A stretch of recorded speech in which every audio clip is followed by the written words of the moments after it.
welcome to another episode of the Star Sitdown. Today we have the editor for Multimedia, Miss Rebecca Harrell. Hello, Rebecca. Welcome. Hello, Kim. Thanks for having me. Yeah, it's about time. This whole thing wouldn't be possible without you, so I'm really grateful. And I've said this before we started that I made it a point that you were going to get on here because you graduate next month. So I was going to make sure, and the timing was finally right. And here we are with your looks like a New Mexico shirt. I don't know what is that? It's actually, my boyfriend's gonna get mad if I don't shout him out. It's his grandpa's vintage shirt. So compliments to him, but it's a That's vibe it. today. Okay, okay. How have you been? I've been all right.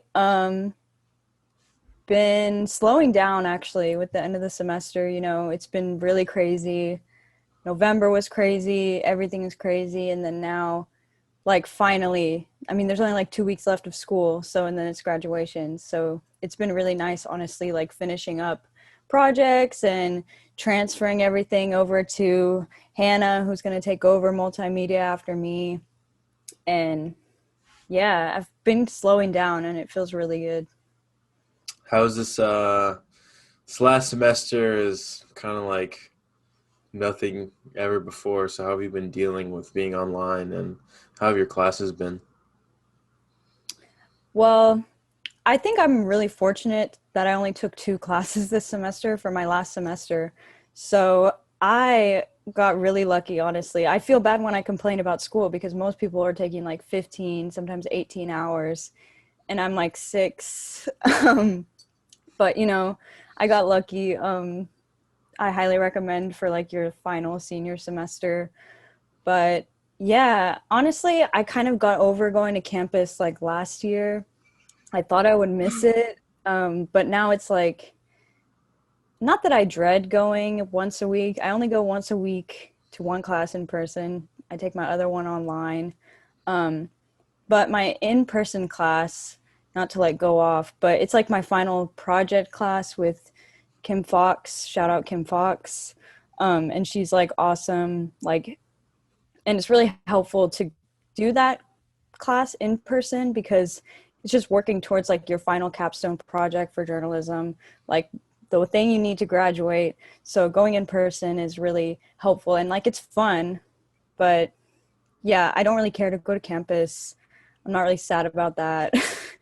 um, but doing everything on Zoom, like for the Star Wise, has been kind of sad. Like thinking about a lot of the people that I work with that I probably won't see them again, maybe after graduating.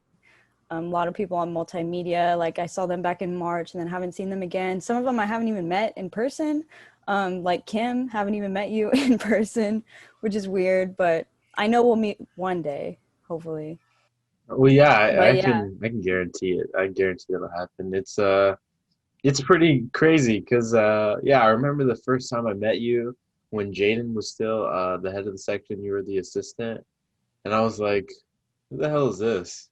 And then I met you, and you were really nice to me. And what I appreciate about you was I told you, like I'm not really like a big like journalism guy, like I never had that drive. Like it's not something I see doing in my future. And you're like, don't right. worry, we'll find a place for you here, and don't be nervous. Like you're good here. Like I like you. I want you to be here, and that's what led us to this. So I'm really appreciative for you, and even though everything's been on Zoom, you've been really helpful to me. And if it wasn't for you, I said this to you yesterday, if it wasn't for you, I wouldn't be here, and I mean that. So thank you.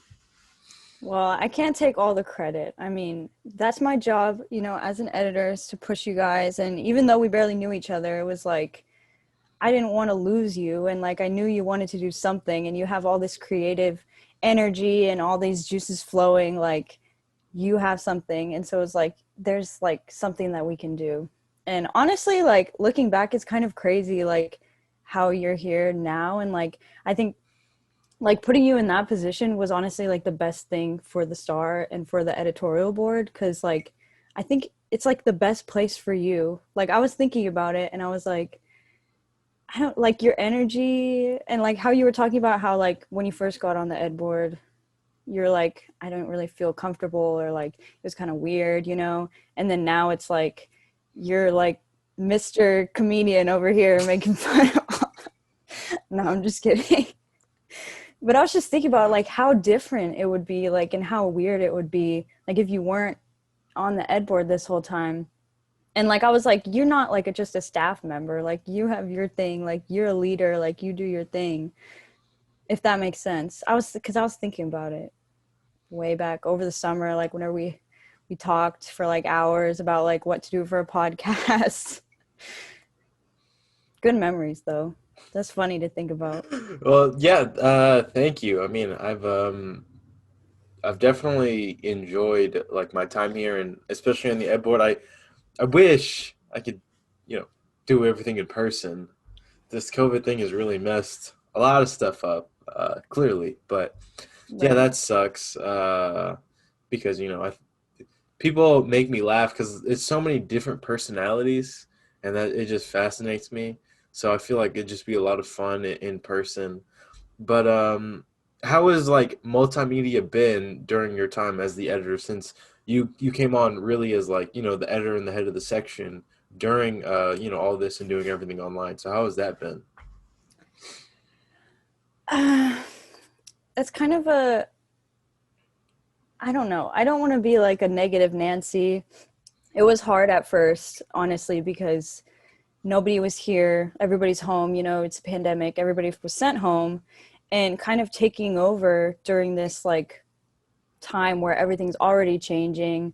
The way that we're learning, the way that we're communicating, like you said, everything's on Zoom now. Like that's all changing, and then our whole new ed board is changing.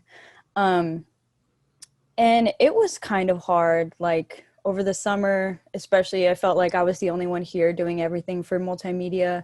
Um, of course, I wasn't. Shout out to the few people that were here over the summer. Um, but I think it was a little more difficult for me personally, just to kind of get back into that zone of like, this is like the print, like, I don't know. I don't really know how to explain it, but like, it's like last semester, we had to go into the office X amount of times a week, get your work done, hold your meetings in the office. Everybody can go to Trinity. And then like now everything's just do it at home. Not really required to like report in person, which I'm not saying that hindered me, but I think it's a different feeling than having to go in and like, I don't know, feel like you're getting your stuff done. I think I'm kind of going off on a side track, but I don't know. I think I could have done better in some aspects in transitioning the section, because the multimedia section was also in a period of transition from, okay, we're going to be working on our own projects, being journalists, making video projects, audio projects, and doing like in-depth photo galleries, which is really what we wanted to do and what we started doing last semester. And kind of started fully integrating that this semester, but it's still been like a slow transition still. Um, and I think I could have done better in time management, doing some different things like to push us farther. Um, so looking back on that, I'm kind of like, well, I could have done better. This is what I did. But I don't know. Now it's just really having Hannah with me. I wish I could work with her longer, because it's been awesome to work with her so far. Like we've already gotten really close. Like we're texting all the time, just about like random stuff, funny stuff now. And I'm gonna miss like working with her. I wish that I like could have been with her longer. But just working with her now to make sure that next semester, hopefully, things will go smoother. There'll be a better plan. I think I kind of just went off a little bit, but anyways, No, you're good. You're it's good. weird. COVID is weird. Especially with multimedia too. The other point is, sorry, not to keep going, No, but you're safe. Go ahead. Go ahead. like multimedia, if you want to take pictures, like I kind of already mentioned, you have to be somewhere, go out to go take pictures. And if you're not in San Marcos, you can't go take pictures. But also there's with the project slash audio side of like, if you want to do like a video documentary, but you don't really want the Zoom vibes, there's nothing wrong with the Zoom vibes, but like you can't go and actually visit like your professionals, your experts, your sources that you're going to talk to and set up like a tripod with a camera to get them in person, get that great quality, which is also another side that's a little disappointing. So for some people that aren't in San Marcos, it's been a little bit harder to like jumpstart projects that you can do remotely for multimedia. Even if you do a Zoom interview, they're still getting B-roll like in San Marcos, and if you're not here. So that's been kind of like hard to figure out slash makes me a little upset we couldn't like reach our full potential, I feel like this semester. But I mean, there's a lot of things that COVID's getting in the way of, so it's So for this semester at least, like excluding the summer, did you have most of your staff like here and then helping you here, and then was it just some outliers, or was it kind of like a bigger mix of the two? it's been kind of sporadic, honestly, throughout the semester. Over the summer, um, it was mostly just me here and most people were home. Some people would come in town for a little bit and let me know, and then they could help out. Like a lot of the protests that happened over the summer, like I was at every single one just about, and a few people would say, hey, I'm here. Like Michelle was like, I'll be here. Can I come to the protest? I was like, yes, please. Um, but the semester, it was hard because some people were getting sick and so they had to go home, or I don't know if like I should say this, like that they were getting COVID, but I'll just say they were getting sick and having to go home, or they were just going home because their parents wanted them to like be safer at home. um, so throughout the semester it's been kind of sporadic. Like at the beginning quite a few people went home, and then honestly the semester's a blur. Like September, October, November, I don't even know like the difference between any of those months. But yeah, so it's been pretty good though, like because we have consistent people here and most people are here. And yeah, they're all superstars whenever I need them. So we've been good for the most part. Well, that's good. Yeah, I remember during the summer, yeah, it was really tough, and I remember you asking like a bunch of people in Slack like, "Hey, is anybody here?" And it'll be a couple people like, "Yeah, but that's it." And a lot of people, all over the state. So that really sucked. But I think for the most part, at least from what I've seen, you've done a fairly good job this semester with the resource that you've had. I saw the new, would you call it a doc, kinda, about like the And river in San Mark. Yeah, the environment. What yeah, would you categorize that as? I don't know if I would really call it a like a doc, just because it's not, I think it's more like just an educational piece, like Okay. slash, I don't know, because I mean, it could be, I don't know. We, Douglas and I, we did that together. And over the summer, I wanted to do that ever since the summer because the parks were closed all summer near the river. So it's like, what's happening? Like with the river, you would imagine that it would be better quality, like no human interaction, excuse me, interaction. Um, but yeah, I mean, that was fun and it worked out. We did, like I said, nothing wrong with Zoom vibes. We did our interviews over Zoom, which was fine. And then we're able to get a lot of B-roll. But yeah, and we have a lot of other projects from the staff, well, quite a few that are still working on like the editing process to get those pushed out. So you'll probably see a lot more from multimedia like over the Christmas break, having those rollouts so we have more content. But that's kind of another thing throughout the semester. It's been like that editing process too, like learning how to do that with multimedia, because it's not as easy as putting notes on a story and then sending it back, in my opinion. um, there's a lot that goes into editing like videos and audios, you know what I mean. um, so that was a learning curve too. And so still working on that, still editing them to have them for the later of the semester. Um, but yeah, I appreciate your kind words. That was Yeah. late. I should have said that first. Yeah, I mean it. I want to steer the conversation a bit like back to you and just learn a bit more about you. Because obviously we've had conversations over the period of time that we've known each other, but tell me a bit more how you got started at the Star and then how you got to this point now. Yeah. Okay. So I started at the Star. I interviewed with Jaden. I think it was like April 2018 or 2019, almost 2 years ago. Yeah, it would be 2019. So April 2019, I interviewed with Jaden. I applied for the multimedia section because honestly, I don't know why. Now that I think about it, I bought my first camera my senior year of high school as like a graduation present to myself because I was like, it'd be fun to have a camera, like, but I never really used it. Like I went into college as a pre-dental major because I wanted to be a dental hygienist. Um, and then I changed as soon as I got here because I changed to journalism because I was like, well, I really want to get into like the fashion industry, like work for a magazine, lifestyle magazine, entertainment, fashion. So I thought journalism was like the way to go.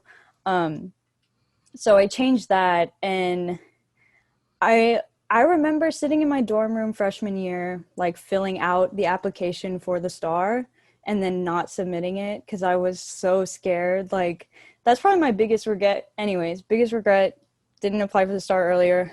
But um I think I just really wanted to learn more about photography and photojournalism.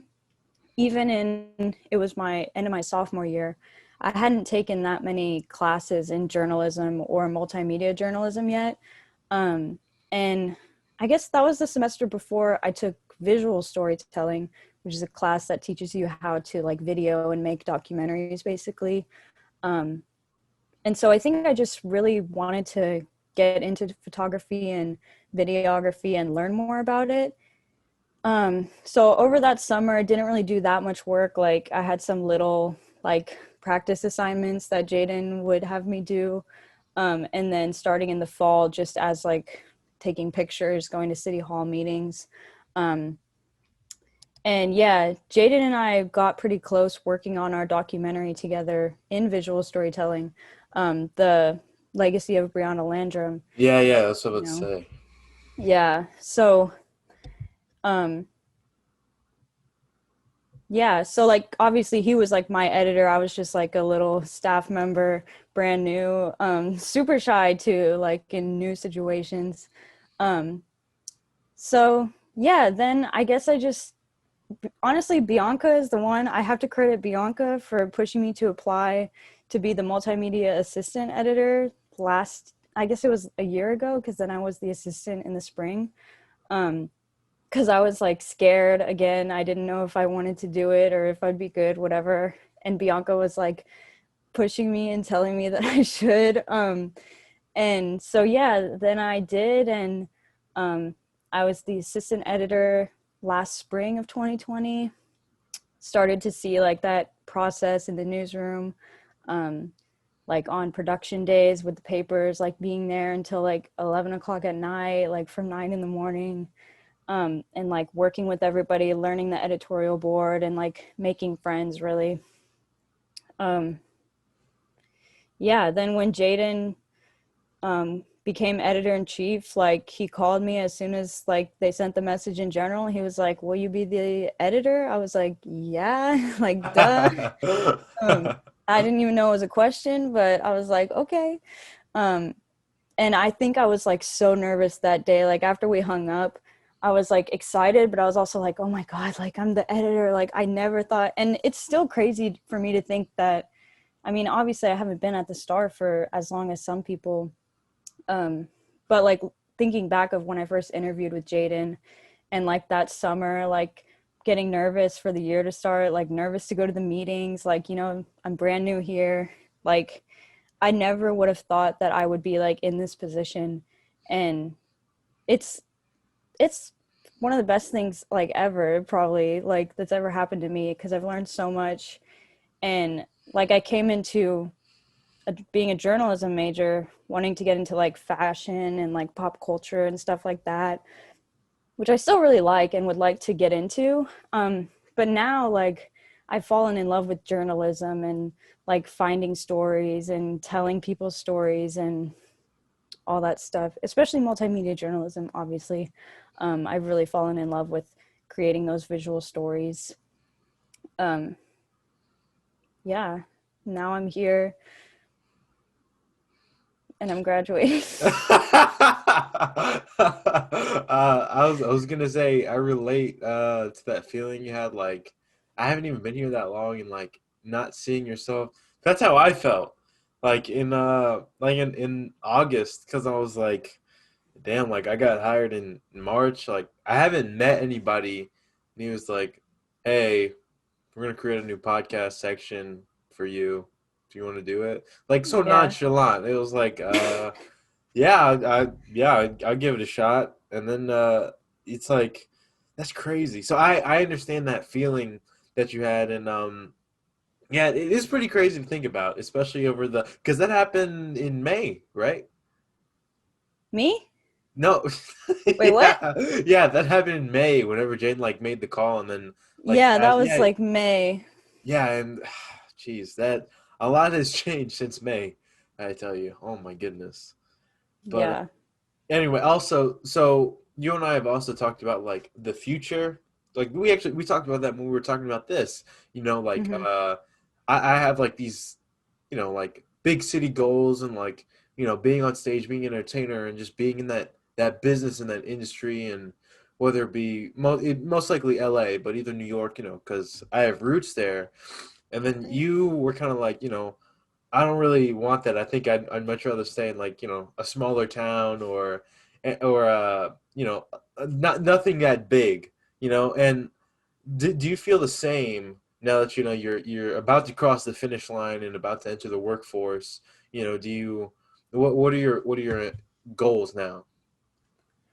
Um, I think I want to get a little taste of the big city. I think everybody has the dream of like going to New York or going to LA. Like, obviously, I'm not the biggest LA fan. Whoa, We've whoa! said that I before. wait. I didn't. What did you say last time? I don't I remember. think you were like, or you asked me where I wanted to go, and I was like, just not LA. And then you were like, I actually want to go to LA. That's like the only place I want to go to. And I was like, oh, Wait, so why that? why not LA? Yeah, yeah. I Well, don't I remember. I don't remember you saying that the first time. So now I'm curious. um well, I've never been, so I can't really like judge. These are just my words, but I just feel like it's crowded, it's expensive. I just don't get the vibes for me. Like I would go to like I don't know, when I just think of California, it just makes me go like what's so great about it, you know what I mean? Yeah. No, I understand. The reason I want to go is literally just because it's like where the business it's like literally it's Hollywood. Right. That's kind of my only reason. I don't know. We'll I see. mean, it makes sense. I So what? do I have always wanted to go to New York City though. I mean, who doesn't? I don't know if it's right for me to like live there. I know it's also expensive and crowded, like LA. Obviously I want to visit, like who doesn't want to go to NYC? Um, but I did have dreams of living there. I mean, I'm an avid Sex and the City fan, so I do want to be Carrie Bradshaw. But I think I'm falling back into my small town, like country, rural roots. I don't know. Like definitely when I'm old, I want to like have a farm, like a ranch with horses and cows and goats and chickens and cats. But obviously that's expensive. That's going to take a lot of my life savings. So, short term, After graduation, I think I would like to be in a little metro city. I think that's good for journalists. There's a lot of stuff booming in the cities. So maybe like Baton Rouge. I don't know if like I've mentioned that before. I think My you have. I think you have. I love Baton Rouge. I love Louisiana. Probably just because like most of my family's there, my mom's side of the family. So that's like my second home. Like that's the place I know best besides like my hometown. Um, and even though it's like a little, most people are like Louisiana, like it's humid, like it's hot, it's like gross all the time. But yeah, I just love like the atmosphere there. And like I wanted to go to LSU, but out of state tuition is too much. So if I was rich, I wouldn't be here right now, but that's a different story. But I don't know. Or like going west too, like where it's cooler, drier, Colorado or Oregon would be cool. Literally, I was thinking, like, as we were talking, I was like, I could see her in kind of like Denver or Portland. There you go. Wow. Yeah, I kid you not. The two cities. I was gonna let you finish talk. I could see you in either one of those places, and yeah, I mean, I've actually thought about that. Like, I think Denver is pretty cool. I want to visit Denver. I also want to go to Oregon. They seem like it's Yeah. cool places. I've never been to Oregon. I've seen pictures and videos like on people's YouTubes, whatever, and I know it's beautiful there. I went to Denver. I've never been to Denver until I think it was either last year or 2 years ago. My best friend from my hometown, she goes to the University of Denver. So I flew up there, like my first time flying by myself. I flew up there to visit her. Like I stayed for like a long weekend. And it was pretty cool. I mean, obviously it was beautiful. And we went to the inner city and it was interesting. I don't know how to describe it because it was kind of really crowded too. There was like people protesting outside the courthouse about something that had to do with the environment, I think, which seems very Colorado-y. Um, but yeah, but I think I would like to be like near a big city, but like also far like outside of it, you know what I mean? Hmm. So you can like go into the city and like have that taste, but then you can also have like your private, like quiet home. But I don't know. Like I said, I would kind of like to have a taste of like the city, like living in an apartment downtown or something, even though it's expensive. Everything's expensive, but I don't know. I'm just going to apply to as many jobs as I can wherever and see what happens, And honestly. what type of job would you get? I mean, obviously, it would be journalism and media, but like would you be like a Peter Parker type and like take pictures or like Wait, what does how Peter Parker mean? Peter Parker, he takes pictures for the Daily Bugle. That's his job. Okay. What? No, that's serious. Maybe that was a bad reference. Would you want to take pictures for like a news or like a local station or like I just want to understand a bit more. Yeah. I've kind of been flip-flopping around like with what I want to do. I've thought about working at like a TV news station, like behind the scenes, because I know with TV news it's like hard to get in front of the camera if you don't have experience. But being like a cameraman slash behind the scenes journalist, like video journalist, I've thought about that. Kind of went through a phase, I guess, where I wanted to get into broadcast, and then I was like, I don't know. But I think I know what I really want to work for a magazine, not super like newspaper like daily newspaper, you know. Mm. But I think I would like to continue with photography or doing like features. Um, I've missed writing a lot too. I don't realize how much I miss writing until I'm like forced to write an article like for class, which is what I had to do for like journalism project. Because like with like the Star, all I do is like photos, video, audio, like no writing. Um, and like when I actually do write, I'm like, wow, I actually missed like what you can do with writing. You're not limited to like how many shots you got or like your B-roll, you know what I mean? So I've kind of been thinking about too wanting to be like a lifestyle writer, like a features writer, um, something more creative than just doing like hard news, you know what I mean? Not that news can't be creative, but um, definitely want to get more into like the lifestyle, still like not pop culture, like culture, I guess culture would be the word, um, like city, like what's happening around town type of thing, if that makes sense. Yeah, no, it does. It does. I can definitely see you doing something like that because I don't know. I can see you doing like, news and like, like that type of stuff and that kind of type of journalism. But I mean, just more so like as a enjoyment standpoint, I feel like the lifestyle stuff would be a lot of fun. And like, you have a lot more creativity and like you said, not like news can't be creative, but like I don't know. I don't know. But I understand what you're saying. I understand exactly what you're saying. Um, Given the pandemic and where we are right now, and we're not necessarily sure how the future is going to be, are you kind of scared, for your future in terms of employment given the current situation?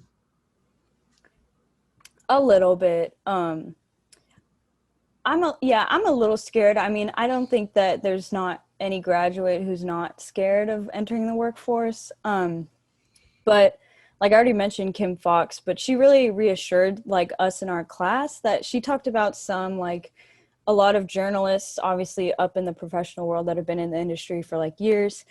She said a lot of them will be working for like publications in different states while they're like in another state.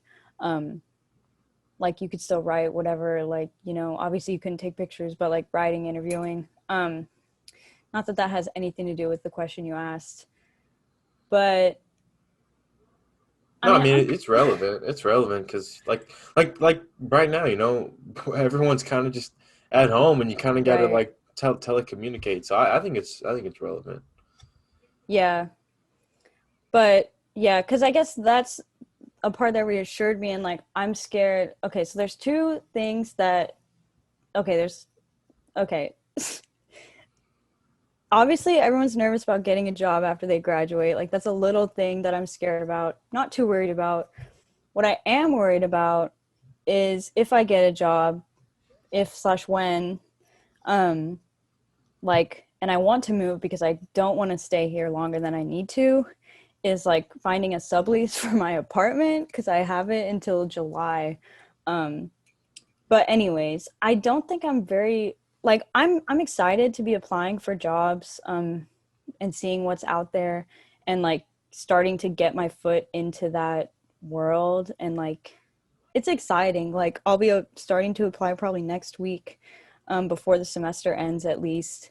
Um, and I think I'm fortunate that I have some good experience like under my belt that sometimes will put you ahead of other applicants, you know what I mean? Um, so I'm not saying I'm like gonna get every single job I apply for. Like I'm not saying that I'm cocky, but I think I'm I'm optimistic. And I'm glad that I have this experience that will help me like get a job. I have like a resume and a nice portfolio of work um, that I think will help. So, I mean, we'll see how much I get rejected. My attitude might change. But yeah, like I said, when I get a job, I don't And know. where are you from originally? I'm from a little town right north of San Antonio called Bulverde. Bulverde? Bulverde. Okay. I was just gonna say, so are you dead set on like leaving Texas? Because you said you didn't want to like stay here as long as you needed to. So are you referring to like San Marcos or just the state as a whole? Well, I was referring to San Marcos mostly, but also kind of Texas. I could see like at first for a minute I was thinking, okay, well if I was gonna stay in Texas, I would maybe go to like Houston, like a city that I'm not really familiar with, but it's still like it's far away, but it's also not too far from like my hometown, you know. Um, but I really want to go out of state just because I don't know. I feel like I've been dead set on just leaving Texas for like forever. And I could see myself like being old. Hopefully, I live that long. And then returning back to Texas because honestly, like I mean, I like the hill country. Um, but I think that there's just like so many other places out there that I want to see and like I want to be able to experience. And so like I just want to like go anywhere. Like I think I would take a job anywhere if I could. I think Okay. I don't know. Okay. Um, Also, normally what I do is I ask people, or at least people that are on the ed board, like how they plan, how they want to like do things in the future. But since, you're going to be gone here next month, what are your kind of like your hopes for, what you want the multimedia section to be like kind of after you're gone and like the legacy that you've left for the people that are still going to be around once you've graduated? Ooh. Well, my hopes, which I might have mentioned a little bit, my hopes is that next semester, um, the section is able to create more content and do more projects in a shorter amount of time, which I'm not sure if we had enough practice this semester.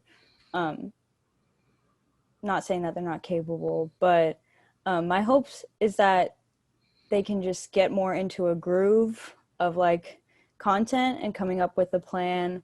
Um, like I talked about, we're kind of in this transition to getting into multimedia journalists, to being multimedia journalists full on. So that's really what I want um, for the section next semester is to have like a really solid plan, trial and error, see what works, what doesn't.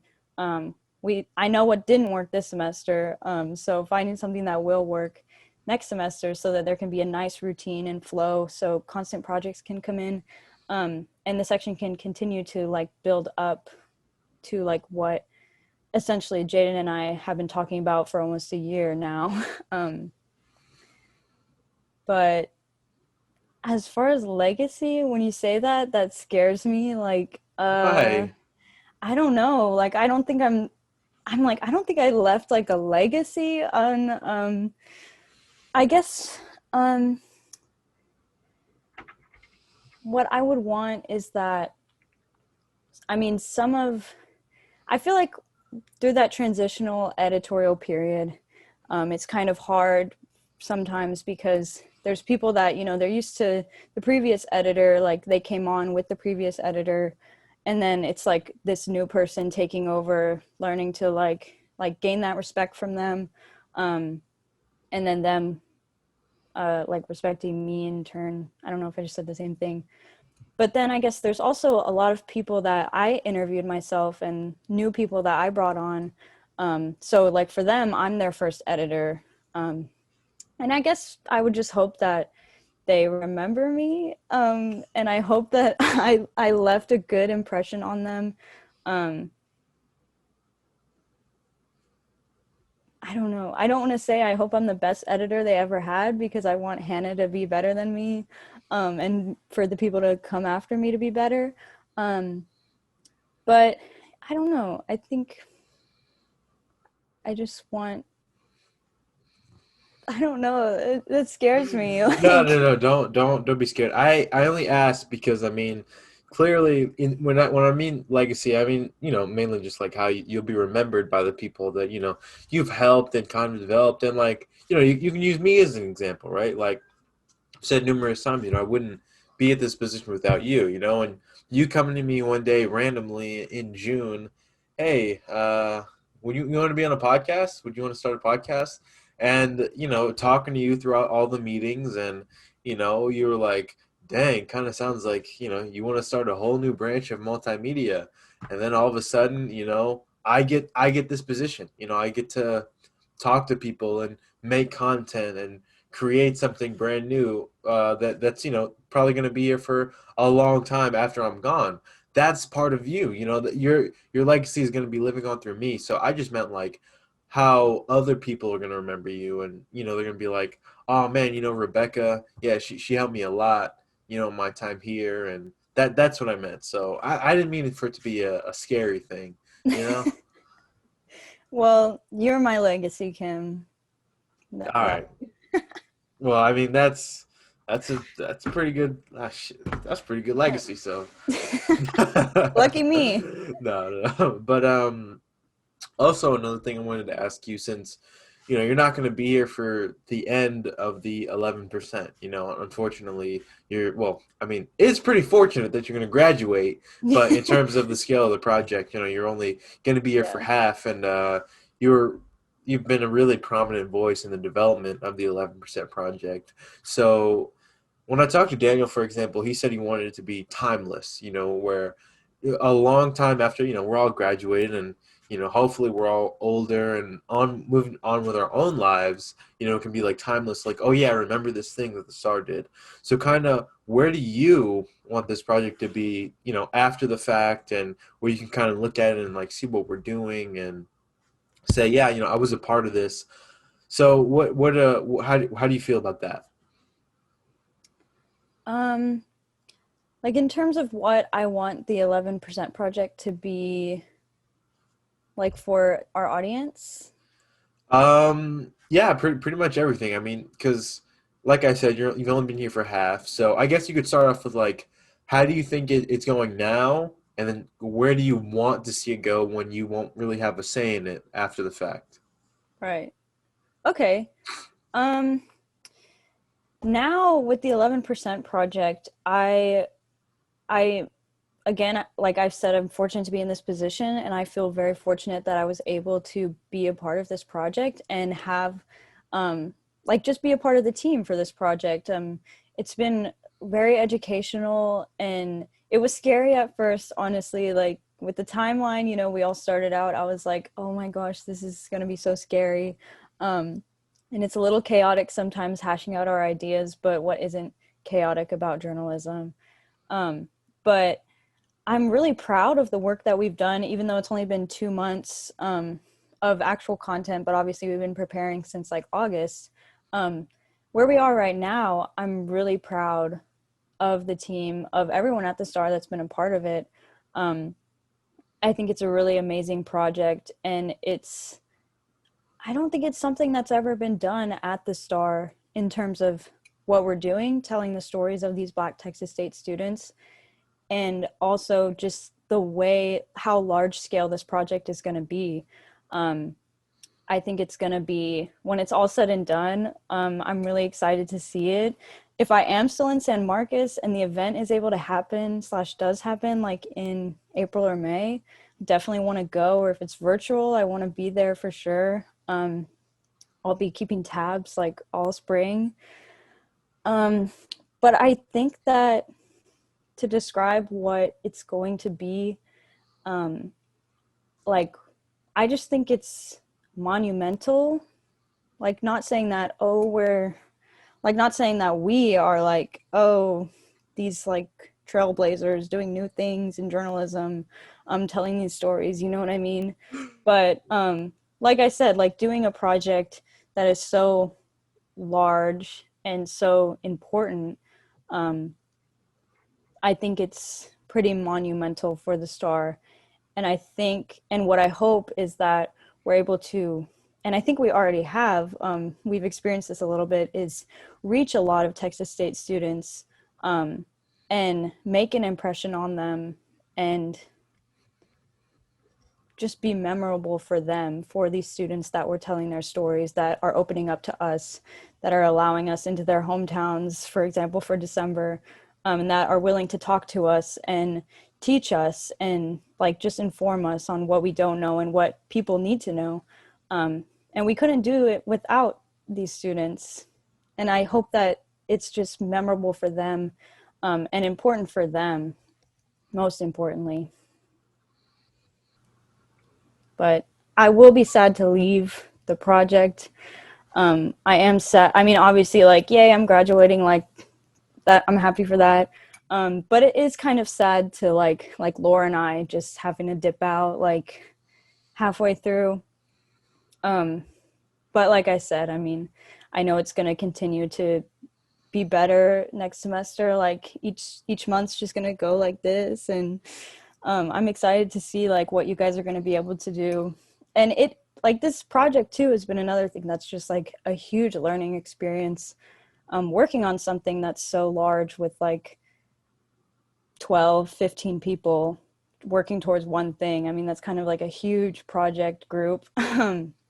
And so that's been like a learning curve too, is um, like when you have an idea, having your voice heard, or like moderating yourself when you're speaking a little bit too much, maybe, to let others have a voice. Um, it's big learning curve for like just group development. I think it's good experience too for just working in a big group.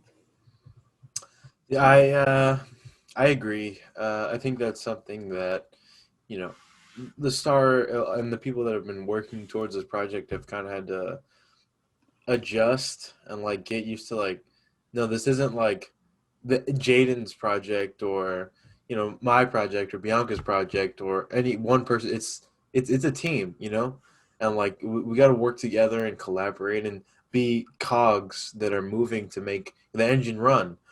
Um, I like you really, and I have learned a lot about the black students here, and obviously being a part of that 11%. I didn't realize as much as I did. Like I didn't realize how few black people really there were on campus, and Texas State's prides itself in being diverse, but when you look at the numbers and they keep saying majority, minority, minority, majority, however you want to phrase it, at the end of the day, like white students are the dominant, force on campus, Right. and like minorities are so different and just obviously you can lump them up as minorities, but at the end of the day they're so different, and yeah, it's a whole thing. But my point is that yeah, this project has taught me a lot, especially about different orgs and resources that I plan on using hopefully in the future, and what I would want to implement whenever COVID is over with, hopefully. But yeah, I agree with you that it's as jovial it is. You're graduating. You've reached the finish line. That you're not going to be here to the end, and you give a lot of constructive ideas and meetings, and you're such a big asset. It sucks to have you go. But Mm. I are you planning on doing graduate school? As of right now, no. I kind of thought about it, probably because I feel like I'm not old enough to be like a full-time worker.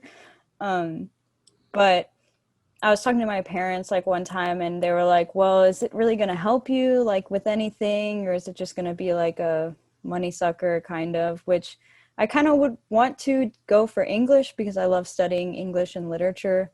But also I think about, I don't know if it's like worth it for me, you know. Okay. Well, I was just asking because I wasn't sure, and we had talked about your future and you didn't brought it up, so I just wanted to clarify. But I'm really grateful that I met you in the time that I've had here within these past 7 months. You've been a really big help and a resource for me. And if I'm part of your legacy or the star, I muted myself. I was Sorry. going to say, well, Yeah. I'm saying that if I'm part of your legacy here at the Star, I'm happy to be a part of it, because you've helped me mm, tremendously, and at the end of the day, I mean it when I say I wouldn't be in this position without you, because at the end of the day, you came to me about this. I was confused and everything was happening, and you're like, hey, here's the ball, just shoot it, and it went in. So here we are, and I'm really grateful, and hopefully well, not even hopefully, I will meet you someday in person, and in your future endeavors, I truly wish you all the best of luck, and I know you'll be successful wherever you go.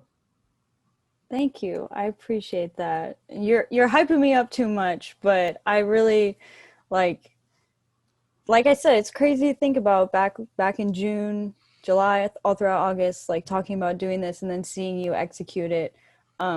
Like it's crazy, but you know, that's what you just need, a little push, and but don't give me that much credit. But yeah, I appreciate the wishes, the best wishes. I'm glad I could finally come on the podcast. I was waiting. I was like, I know Kim's gonna invite me, but when is the question? Um, yeah, this is fun. Yeah, I'm really happy we were able to make it work. We're almost out of time, so if I always tell people if there's anything they want to shout at the end, feel free, whatever you want. So, anything you want to plug? Um, just look out for me in the future. My name is Rebecca Harrell, and you might see me on TV one day, or you might see me on the cover of a magazine. Hell yeah, yeah. People are gonna be looking back to this, and they're gonna be like, "Oh snap! This was her first. That's yep. This is This the is my moment. debut. This is Yes. this is the debut." Um, well, if this is the debut, I'm happy. I'm happy. I'm here for it. I'm happy. I'm here for it. Yes. But thank you for coming on the podcast, Rebecca. I really appreciate it. Um, Thanks for having me again. my pleasure. My pleasure. Maybe in the future you come back. We'll see. Where are they now? What? Yes, as a Uh, Texas State alum. all right. Yeah. That's it. I love. That's a perfect ending. That's gonna be it for this episode of the Star Sit Down. See you guys next Friday. Bye.